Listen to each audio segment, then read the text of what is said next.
नमस्कार, स्वागत है आपका ईटी नाउ स्वदेश पर। आप देख रहे हैं गुड मॉर्निंग स्वदेश। मैं हूँ आपके साथ शेषा अध्वर्यु और अगले आधे घंटे में हम आपको बताएंगे ग्लोबल बाजारों से क्या संकेत निकल कर आ रहे हैं।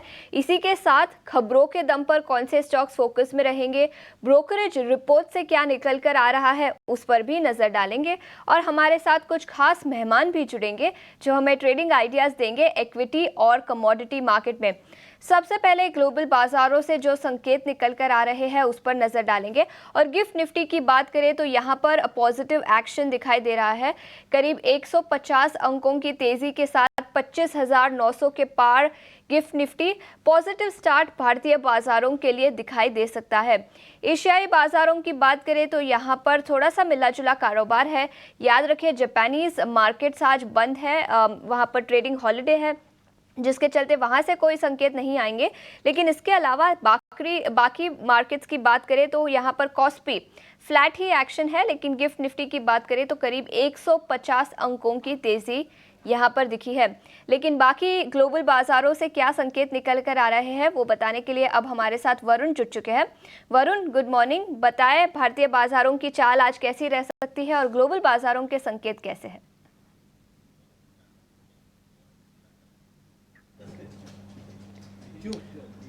ओके डेफिनेटली अगर आप देखेंगे तो ग्लोबल मार्केट से काफ़ी हद तक आज सुबह अगर आप गिफ्ट निफ्टी को देखेंगे तो 25,900 के ऊपर वो ट्रेड कर रहा है। लेकिन ओवरनाइट अगर आप क्यूज देखेंगे खासकर यूएस के मार्केट्स के वो थोड़े मिले जुले थे। डाउ जोन्स नो डाउट लगातार वहाँ पे रैली देखने मिली और लाइफ हाई पे फ्राइडे के ट्रेडिंग सेशन में वो बंद हुआ है। और पिछला पूरा हफ्ता अगर आप देखेंगे तो यूएस के मार्केट्स के लिए काफ़ी अच्छा था क्योंकि डाउ जोन्स में करीब 1.5% से ज़्यादा की तेज़ी देखने मिली है। इसके अलावा S&P में भी पिछले हफ्ते अगर आप देखेंगे तो करीब 1.5% के आसपास के गेंस थे। नैसडैक में भी गेंस थे। कहीं ना कहीं फेड ने जो रेट कट किया था उसका बड़ा फायदा जो है पिछले हफ्ते ग्लोबल मार्केट्स में हमें देखने मिला है। हालांकि आज काफ़ी सारे आंकड़े हैं जैसे कि PMI के आंकड़े आएंगे यूएस में, वहाँ पे आपको नजर रखनी है। लेकिन साथ ही साथ हमें क्यों लेना है यूरोपियन मार्केट से, क्योंकि फ्राइडे को अगर आप देखेंगे तो यूरोपियन मार्केट्स में 1 से 1.5% के आसपास की गिरावट थी। खासकर वहाँ पे टेक्नोलॉजी स्टॉक्स अगर आप देखेंगे तो करीब 3% के आसपास की गिरावट वहाँ पे टेक स्टॉक्स में देखने मिली थी। कहीं ना कहीं उसने पूरे यूरोप के मार्केट जो है उसको ड्रैग किया था, तो वहाँ पे भी आप नज़र रखिएगा। सुबह सुबह एशिया काफ़ी हद तक मिले जुले संकेत है। डाउ फ्यूचर्स भी अगर आप देखेंगे तो फ्लैट ट्रेड करते हुए नजर आ रहे हैं। जापान के मार्केट आज छुट्टी है वहाँ पे तो बंद है। इसके अलावा कमोडिटीज़ में अगर आप देखेंगे तो जिस तरह से तनाव चल रहा है इजराइल का, ब्रेंट क्रूड अगर आप देखेंगे तो $74 के ऊपर अब पहुँच चुका है। गोल्ड को भी अगर आप देखेंगे तो रिकॉर्ड स्तर पे फिर से ट्रेड कर रहा है और यूएस की 10 साल की बॉन्ड डील अगर आप देखेंगे तो 3.74 के आसपास जो है वो यहाँ पे ट्रेड कर रही है और डॉलर इंडेक्स 100.8 के आसपास जो है वो फिलहाल आपको ट्रेड करते हुए दिखाई दे रहा है। तो ग्लोबली अगर आप देखेंगे तो वैसे तो संकेत मिले जुले हैं। यूएस में नो डाउट डाउ ने फिर से लाइफ हाई पे क्लोजिंग दिए। पिछला पूरा हफ्ता जो अच्छा था, लेकिन यूरोप थोड़ा दबाव वहाँ था और एशिया से सुबह सुबह अगर आप संकेत देखेंगे तो खासकर मिले जुले। लेकिन हाँ, हम 26,000 की तरफ जा रहे हैं, गिफ्ट निफ्टी आपको ये बता रहा है। बिल्कुल, एशियाई बाजारों के संकेत मिले जुले हैं, लेकिन भारतीय बाजारों की चाल काफी अच्छी रह सकती है। 150 अंकों की तेजी के साथ 25,900 के पार गिफ्ट निफ्टी। अमेरिकी बाजारों की बात करें तो पिछला हफ्ता काफी अच्छा रहा। यूरोपियन बाजारों से थोड़े मिले जुले संकेत पिछले हफ्ते भी दिखे और शुक्रवार के ट्रेडिंग सेशन में भी यूरोपियन बाजार कमजोर बंद होते हुए नजर आए। लेकिन याद रखें, सोना रिकॉर्ड ऊंचाई पर है और ब्रेंट क्रूड के दाम में भी सितंबर लो से अच्छी खासी रिकवरी दिखी है। वरुण, शुक्रिया पूरी डिटेल्स लेकर हमारे साथ जुड़ने के लिए। आगे बढ़ते हैं और FIIs और DIIs की चाल कैसी रही उस पर भी नजर डाल लेते हैं। DIIs ने शुक्रवार के ट्रेडिंग सेशन में करीब 4,430 करोड़ की बिकवाली की, वही FIIs ने करीब 14,100 करोड़ की खरीदारी की। तो काफी अच्छा दिन था। FIIs की शानदार खरीदारी शुक्रवार के ट्रेडिंग सेशन में दिखी। इसके अलावा इंडेक्स फ्यूचर्स और इंडेक्स ऑप्शंस की भी बात करेंगे। इंडेक्स फ्यूचर्स में 9,150 करोड़ की खरीदारी FIIs ने की। 32,750 करोड़ की खरीदारी इंडेक्स ऑप्शंस में की। स्टॉक फ्यूचर्स और स्टॉक ऑप्शंस की बात करें तो 16,400 करोड़ की खरीदारी स्टॉक फ्यूचर्स में और 240 करोड़ की खरीदारी स्टॉक ऑप्शंस में भी दिखी। लेकिन बाजार पर विस्तार में चर्चा करने के लिए और बाजार पर रणनीति बताने के लिए अब हमारे साथ JM फाइनेंशियल सर्विसेज के अक्षय भागवत जुड़ चुके हैं। Akshay, good morning. सबसे पहले बाजार पर ही अपनी राय दीजिए, आज कैसी चाल रह सकती है, रणनीति क्या बनानी चाहिए, उसके बाद हम स्टॉक स्पेसिफिक आइडियाज की भी बात करेंगे। जी गुड मॉर्निंग। तो जिस तरीके से गिफ्ट निफ्टी हिंट कर रहा है ओपनिंग, तो बहुत ही पॉजिटिव ओपनिंग है और बहुत क्लियर बात है कि 26,000 तो अटेम्प्ट करेगा ही मोस्टली। तो सबसे पहले बताइए कि नए हाई बनाएगा निफ्टी और 26,000 अभिलाष। स्तर है जहां पे काफी कॉल राइटिंग के पोजीशंस है, तो वो छूते ही एक बार रिव्यू लेना पड़ेगा कि वहां पे तो टेम्परेरी रेजिस्टेंस बनेगा कि नहीं। पर ओवरऑल रुख पॉजिटिव है। मार्केट ब्रेड जो थोड़ा वीक था पिछले हफ्ते, वो आज सुधरना चाहिए। तो कुल मिला के एक पॉजिटिव संकेत है और बाइंग की तरफ रणनीति बनाने की राय रहेगी। लेकिन अक्षय, अगर आप हमें बता सके निफ्टी और बैंक निफ्टी पर कौन से इंपॉर्टेंट लेवल्स, सपोर्ट और रेजिस्टेंस जहां पर हमारे दर्शकों को अपनी नजर रखनी चाहिए? जी, तो 25,500 ये एक रेजिस्टेंस एरिया हुआ करता था। स्पेशली काफी ऑप्शन राइटर्स वहां पे उन्होंने अपनी राइटिंग बनाई थी, जिसकी कवरिंग हमें पिछले ट्रेडिंग सेशन में दिखी थी। तो आज 25,500 के आसपास एक आपका सपोर्ट एरिया बनेगा। तो वो सपोर्ट लेवल 1 बहुत ही क्रूशियल रहेगा। इसके ऊपर ही काफी हम लोग खुल रहे हैं 900 के आसपास। बट ओवरऑल 25,500 और 25,700 ये दो लेवल्स के साथ आपको ट्रेड करना है। बाकी अगर रेजिस्टेंस देखा जाए तो रेजिस्टेंस है 26,000 पहला रेजिस्टेंस, और अगर उसके ऊपर थोड़ा सस्टेन कर जाए तो 26,050 तक इंट्राडे में ट्रेड हो सकता है। तो ये लेवल आपको बहुत बारीकी से ट्रैक करनी है निफ्टी में। कुछ इंपॉर्टेंट लेवल्स है निफ्टी और बैंक निफ्टी पर जहां पर आपको नजर रखनी चाहिए। लेकिन अक्षय, स्टॉक स्पेसिफिक आइडियाज भी बताएं, कौन से सेक्टर से आपके टॉप पिक्स रहेंगे आज? जी, तो स्टॉक पिक्स में स्टॉक्स चुना है। पहले रियल एस्टेट से है स्टॉक डीएलएफ, जिसका बहुत ही एक स्ट्रॉन्ग पॉजिटिव अपमूव हमने पिछले ट्रेडिंग सेशन में दिखा था। डेरिवेटिव्स में भी काफी लॉन्ग एडिशंस दिखी थी। तो करंट रेट पे बाय करने की सलाह रहेगी। ये ट्रेड में आपका स्टॉप लॉस बनेगा 857 और शॉर्ट टर्म के माध्यम से 912 ये आपका पहला टारगेट बनेगा और उसके बाद 937। तो डीएलएफ बाय करें। दूसरा ट्रेड बनेगा मारुति, जो भी मारुति ओवरऑल काफी एक रेंज के दायरे में सीमित रहा है और गए 2-3 ट्रेडिंग सेशन में देखे काफी स्ट्रॉन्ग मोमेंटम रिगेन करा है सपोर्ट बेस से।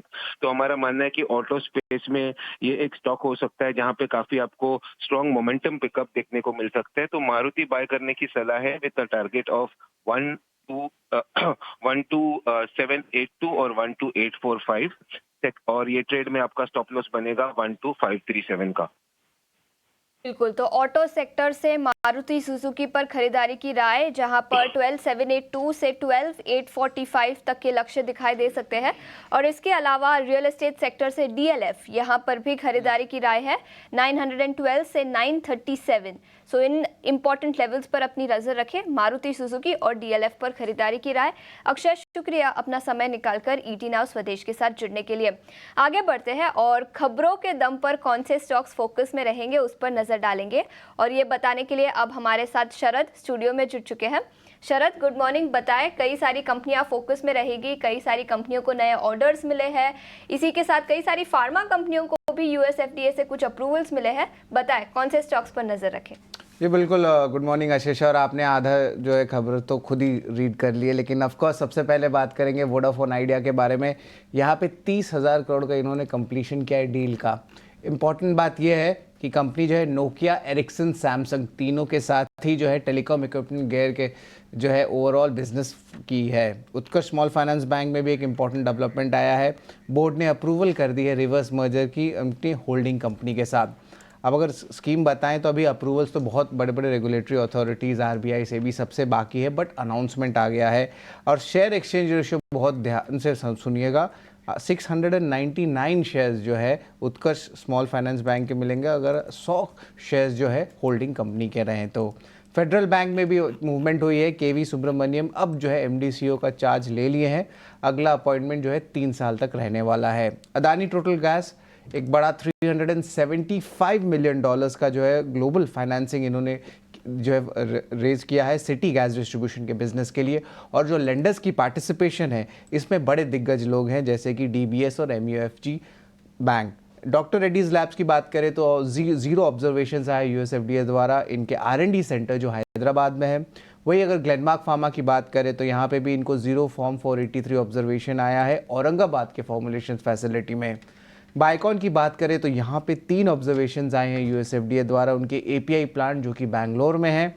और HDFC बैंक भी फोकस में रहेगा। मार्केट आज के बाद ही फ्राइडे को एक इंपॉर्टेंट न्यूज़ फ्लो आई थी जहाँ पे इन प्रिंसिपल अप्रूवल आ गया है, जहाँ पे उनकी जो आर्म है HDB फाइनेंशियल सर्विसेज वो एक पोटेंशियल IPO कर सकती है, जिसमें फ्रेश इशू लगभग 2500 करोड़ का रहेगा। BHEL की बात करें तो यहाँ पे लगभग 6100 करोड़ का NTPC से ऑर्डर इनको आया है और KC इंटरनेशनल में भी जो है ओवरऑल ऑलमोस्ट 1000 करोड़ का ऑर्डर्स देखने मिला है। टाटा स्टील की बात करें तो सबसे पहला भारत का ब्लास्ट फर्नेस जो है कमीशन किया गया है, जो सबसे लार्जेस्ट है कलिंगन नगर में, और जो क्रूड स्टील कैपेसिटी है वो 3 मिलियन टन पर एनम से 8 मिलियन टन पर एनम बढ़ जाएगी। बिल्कुल, तो टाटा स्टील के एक्सपेंशन प्लान्स के चलते इसी के साथ कई सारी कंपनियां जो ऑर्डर विंस के चलते फोकस में रहेगी। इसी के साथ फार्मा कंपनी और वोडाफोन आइडिया पर भी अपनी नजर रखे। शुक्रिया शरद, पूरी डिटेल्स लेकर हमारे साथ जुड़ने के लिए। रिपोर्ट से क्या निकल कर आया है उस पर फोकस करेंगे। गौरव मेरे सहयोगी अब हमारे साथ जुड़ चुके हैं। गौरव गुड मॉर्निंग, बताएं ब्रोकरेज रिपोर्ट्स के चलते कौन से स्टॉक्स आज फोकस में रहेंगे?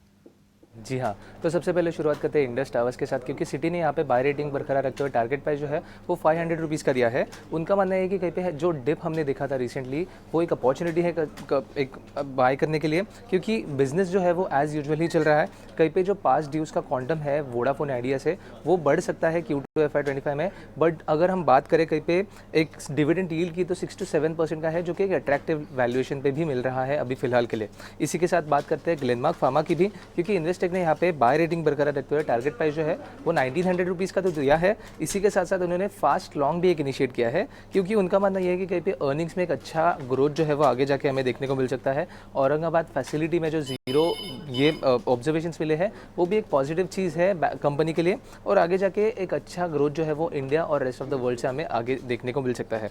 अगली बात करते हैं छोला फाइनेंस की, क्योंकि इन्वेस्टेक ने यहाँ पे अपग्रेड किया है उनका रेटिंग बाय पे, और टारगेट प्राइस जो है वो भी बढ़ा के 1850 रुपीज़ का दिया है, क्योंकि उनका मानना है कि कहीं पे लोन ग्रोथ में कहीं पे भी कंसर्न्स उन्हें नहीं देखने को मिल रहे हैं।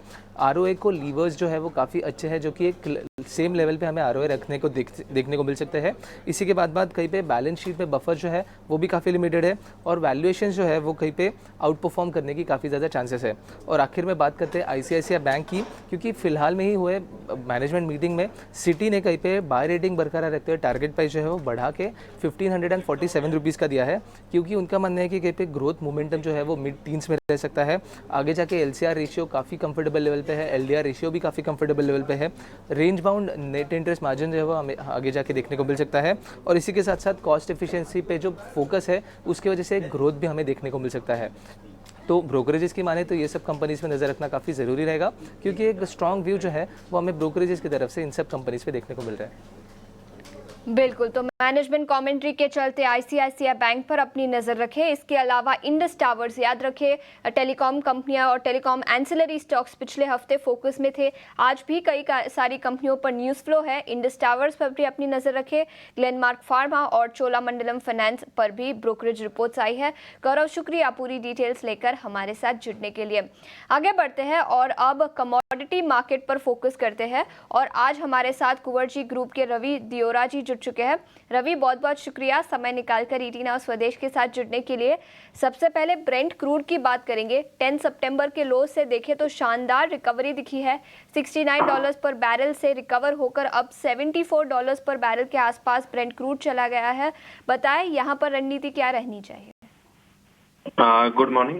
डेफिनेटली लोअर लेवल से क्रूड प्राइसेस में काफी अच्छी स्टेबिलिटी दिखे है, पर्टिकुलर थोड़े इजराइल एंड हमास के बिटवीन जो जियोपॉलिटिकल टेंशन है वो और बढ़े, एंड ये वॉर मींस के कब बियॉन्ड बाउंड्री जाएगा, इसका मार्केट थोड़ा ट्राई कर रहा है कि उसका प्रयास करे कि इसका एक प्रीमियम है जियोपॉलिटिकल रिस्क का, वो प्राइसेस में आ रहा है। सेकंड कि थोड़ा चाइना के और से ईजिंग स्टेप की मार्केट उम्मीद कर रहा है कि कोई भी टाइम चाइना एक रेट कट दे सकता है। तो अगर ऐसा होता है तो डिमांड का कंसर्न भी रिकवर होगा। तो इस हिसाब से मुझे लग रहा है कि क्रूड ने अक्टूबर फ्यूचर में आपको बाय करना चाहिए। स्टॉप लॉस लगाए 5870 का, एंड टारगेट रहेगा 6100। तो मुझे लग रहा है कि 1 से 2 ट्रेडिंग सेशन तक ये कमोडिटी में एक और उछाल देखने को मिल सकता है। बिल्कुल, तो ये राय है ब्रेंट क्रूड पर, लेकिन इसी के साथ सोने पर भी अपनी राय दे दीजिए। रिकॉर्ड ऊंचाई पर सोना फिर से पहुंच गया है, करीब $2,650 पर आउंस के आसपास। यहाँ पर रणनीति क्या बनानी चाहिए? सोना और चांदी दोनों पर अपनी राय दीजिए। गोल्ड डेफिनेटली कंफर्ट जोन पे करेक्शन के बाद थोड़ा बहुत मुनाफासुरी करेक्शन आया था, बट यस ये एक बेटर लेवल पे अक्टूबर फ्यूचर। बट मुझे लग रहा है कि सिल्वर में थोड़ा वोलेटिलिटी है एंड थोड़ा वीकनेस भी आज देखने को मिल सकता है। आज प्रॉफिट बुकिंग के लिए ट्रेड करें, बहुत ज्यादा बड़ी वीकनेस नहीं, 89,300 की टारगेट के लिए सिल्वर के दिसंबर फ्यूचर को सेल करें और अपर साइड स्टॉप लॉस है वो 90,750 का लगा सकते हैं। तो मुझे लग रहा है कि सिल्वर में आज हल्का सा प्रेशर देखने को मिल सकता है। ये वोलेटिलिटी में आपको गोल्ड नीचे मिलता है अगर 73,600 के करीब, तो मुझे लग रहा है वहां पे शॉर्ट टर्म के लिए कॉन्ट्रा कॉल में बाय करें, स्टॉप लॉस 73,000 का लगा के। अपर साइड मुझे लग रहा है कि 2 से 3 ट्रेडिंग सेशन में 74,800 तक के लेवल अक्टूबर फ्यूचर दे सकता है। तो हुई राय सोने और चांदी पर, इसके अलावा बेस मेटल्स पर क्या राय रहेगी रवि? बेस मेटल में लगातार एक थोड़ी एंजाइटी है, जब तक चाइना की ओर से स्टिमुलस अनाउंस नहीं होता तब तक बहुत बड़े उछाल ये लेवल से नहीं आ सकते, क्योंकि थोड़ा बहुत डिस्काउंट करके मार्केट चल रहा है। सेकंड है कि पर्टिकुलर आज थोड़े आयरन ओर के प्राइसेस नीचे, स्टील प्राइसेस नीचे इंटरनेशनल मार्केट में, तो आज एक कंसोलिडेशन का माहौल रहेगा, बहुत ज्यादा उतार चढ़ाव नहीं होंगे। मुझे लग रहा है कि वहां पे एक आपको अपॉर्चुनिटी दे रहा है, वो है कॉपर अगर डिप पे मिलता है तो आज बाय करें। आई थिंक स्टॉप लॉस लगा सकते हैं आप अराउंड 796 का, और 804 पे सितंबर फ्यूचर बाय करें, और अपर साइड जो टारगेट है वो 820 तक का हो सकता है।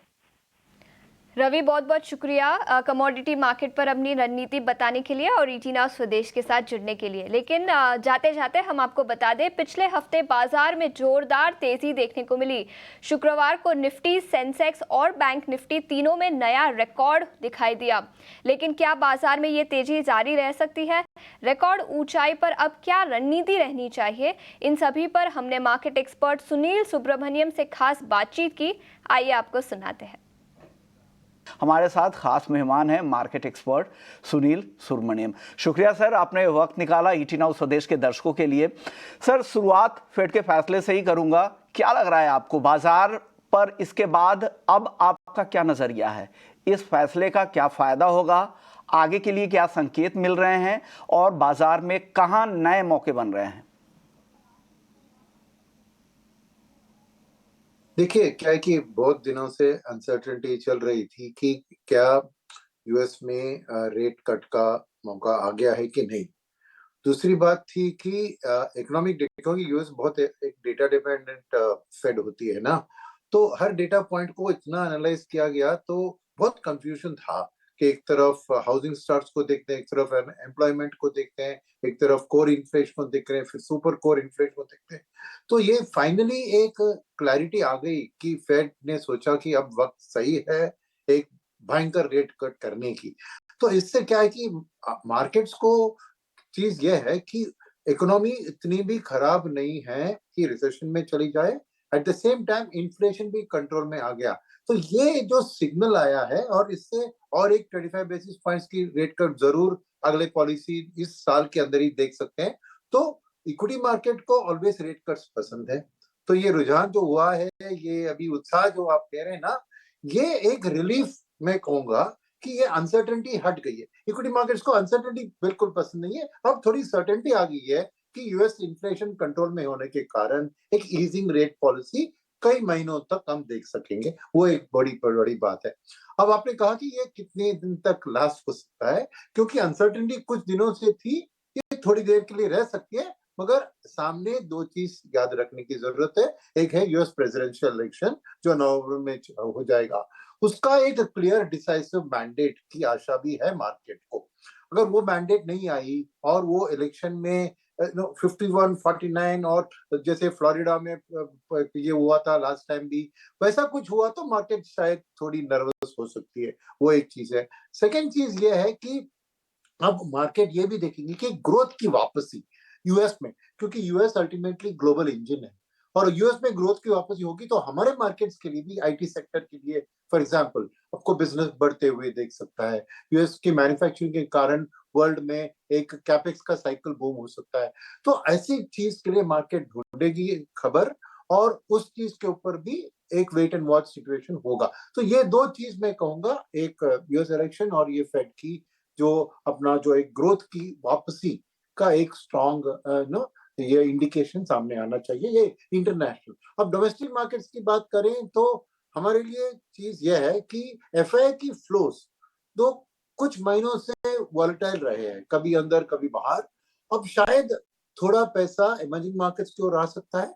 अब मानते हैं कि इंडिया बाकी मार्केट के कंपैरिजन में महंगी है, तो इसलिए शायद उतना पैसा ना आए जितना पहले जब रेट कट हुआ था तब आती थी, मैं शायद उससे कम आए, मगर फिर भी थोड़ा बहुत फ्लो एफएस की ओर से इंडिया की ओर भी देख सकते हैं, वो मार्केट को एक बाइंग सपोर्ट दिलवा सकती है। वो एक बात है। सेकंड, मेरे ख्याल में ये इमीडिएटली फेड का रेट कट आरबीआई की रेट कट में बदलेगा नहीं, तो ये भी बात याद रखना चाहिए, क्योंकि हमारी इन्फ्लेशन की टारगेट 4% है, उसके नजदीक अभी तक इन्फ्लेशन आई नहीं है, और हमारी ग्रोथ में कोई प्रॉब्लम्स नहीं है कि आरबीआई को रेट कट करके ग्रोथ को प्रमोट करने की जरूरत है। तो इस साल 2024 में मैं नहीं देख रहा हूँ कि आरबीआई का रेट कट, शायद फर्स्ट क्वार्टर 2024-25 जो अगले साल आएगा ना, फरवरी की पॉलिसी में शायद एक रेट कट का एक्सपेक्टेशन रख सकते हैं। मगर अच्छी खबर इंडिया के लिए यह है कि मॉनसून अबव एवरेज आ गया है, खरीफ का सोइंग भी अबव एक्सपेक्टेशन है, तो इसके कारण शायद अगर फूड इन्फ्लेशन गिर जाए जो एक की कॉम्पोनेंट